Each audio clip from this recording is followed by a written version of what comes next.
По романтиката во Венеција, парот сега ужива во романтика на Доломитите. Бака Прасе со саканата Милина се релаксира со вкусна храна и планинска атмосфера. Бака Прасе ужива во љубовта со својата девојка Милена Стаменковиќ, со која е во врска откако раскина со инфлуенсерката Ања Бла.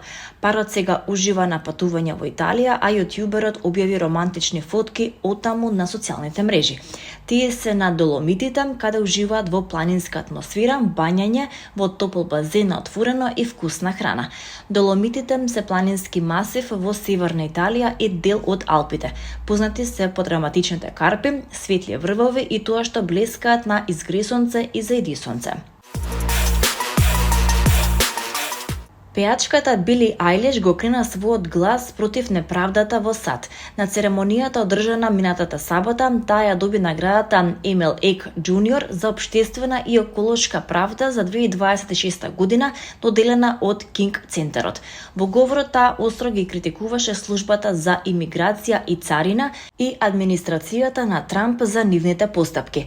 Искрено, навистина не се чувствувам заслужено, рече Ајлиш во нејзиниот говор по повод приемот според Холивуд Репортер.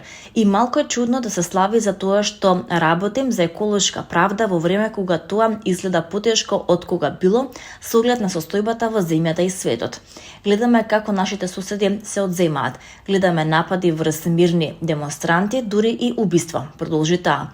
Тие ни ги одземаат граѓанските права, ги намалуваат средствата за борба против климатската криза и ги промовираат фосилните горива и фабричкото земјоделство, што дополнително ја уништуваат планетата. Покрај тоа, пристапот до храна и здравствена заштита се повеќе станува привилегија на богатите, наместо основно право на сите американци, изјави таа.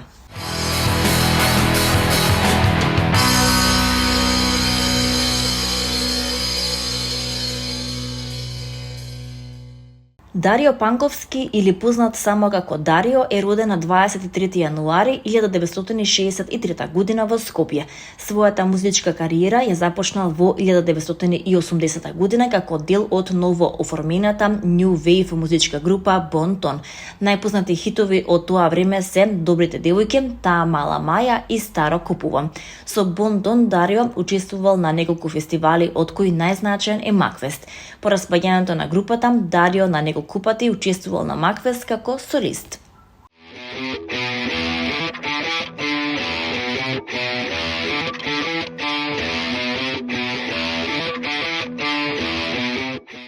Трилерот на Рајан Гуклер "Грешници", кој доби позитивни критики и доби комерцијално признание, стана првиот филм номиниран за 16 Оскари.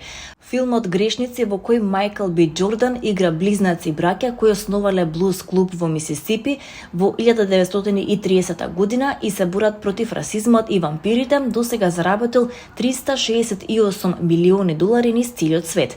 Беше номиниран во бројни категории, вклучувајќи најдобар филм, најдобар режисер, најдобар глумец во споредна улога, британскиот глумец Дел Рој Линдо, најдобра споредна глумица, британско-нигерскиот глумец Вунми Мосаку.